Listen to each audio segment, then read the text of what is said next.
How are people supposed to make delicious chicken fried rice when all the top recipes on Google have zero flavor?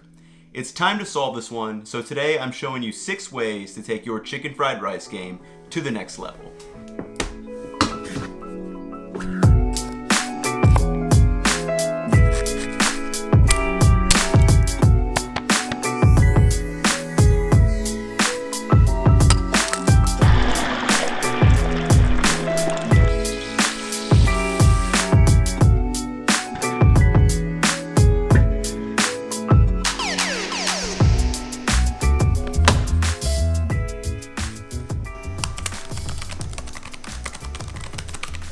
So if you type in chicken fried rice recipe in Google, the recipes are fairly similar. The basic format is fry some chicken breast in oil and remove, fry your aromatics, fry your vegetables, fry your rice and your egg, add soy sauce, and there you have it. Now, while this may work for some people, these basic dishes will never be as good as takeout no matter what these food blogs say. Also, don't worry, hubby and the kids are doing just fine. Without further ado, let's dive in. Number 1 is prepare your ingredients to the same size. If you're doing cubed protein, do cubed vegetables. If you're doing slivered protein, do slivered or matchstick vegetables. My personal favorite texture is finely diced protein and minced up vegetables, and this is what you'll see in the recipe description in the bottom of this video. We do this to provide even flavoring in each bite because the seasonings will be spread across similar surface areas. For example, if my onions were minced, my carrots were 1 inch long, and my chicken was cut into tenders, each bite would be ununiform and not well balanced. We want that seasoning to be evenly spread across the ingredients.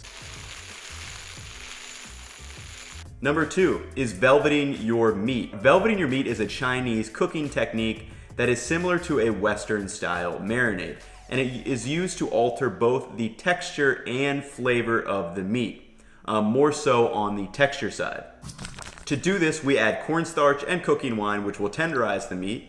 Then we add salt, soy sauce, and sugar, which seasons it. Finally, we add a dash of oil to coat the outside. You want to let this rest to marinate for about 20 to 30 minutes in the fridge before frying.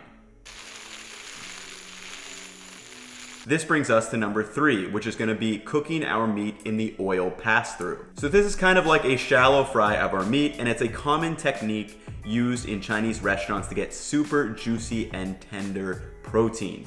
What we want to do is add enough oil to cover your meat, maybe about 1 inch high, raise the temperature to around 350 degrees Fahrenheit, and give the meat a short fry for 20 to 30 seconds. It does not need long. Then we remove the meat and we'll pour out that excess oil.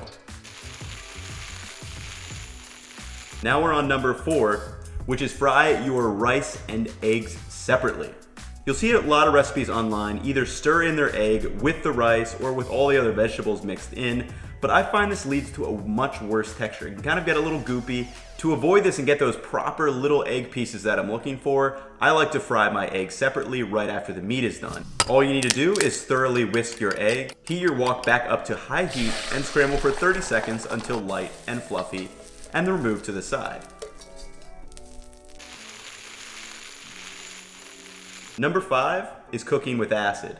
Now don't get trippy with me here, but adding acid to your rice is used to balance everything out. We have a lot of salty components, we have a lot of fat in there, so the acid is going to bring a nice brightness and freshness to the dish that we otherwise would not have. Examples of acid in Chinese cooking could be something like rice vinegar, a Chinese cooking wine, or even sake. We are going to add the acid right after frying the aromatics. Outside of the taste, this also helps us control the heat of the pan.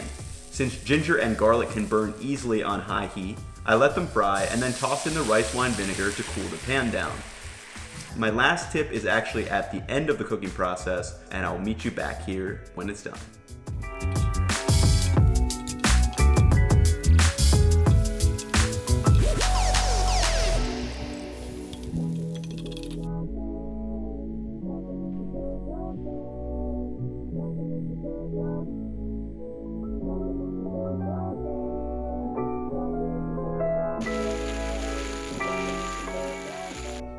Now that we have our complete fried rice, we want to use a finishing oil, and this will provide a nice sheen to our fried rice and some additional flavor. For finishing oil, I like to use a flavored oil such as sesame oil or chili oil.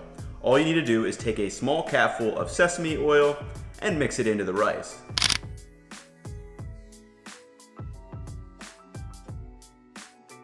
So we made it to the end with our beautiful and, more importantly, most delicious chicken fried rice. To do a quick recap, number 1 is cut all your main ingredients the same size. 2 is velvet or marinate your meat.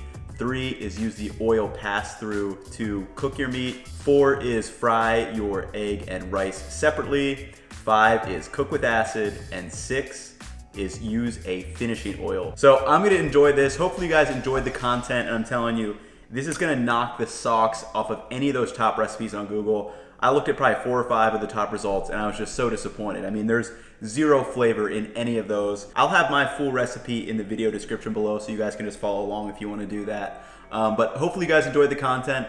Definitely leave me a like and subscribe, and let me know in the comments down below what video tips recipe you'd like to see next.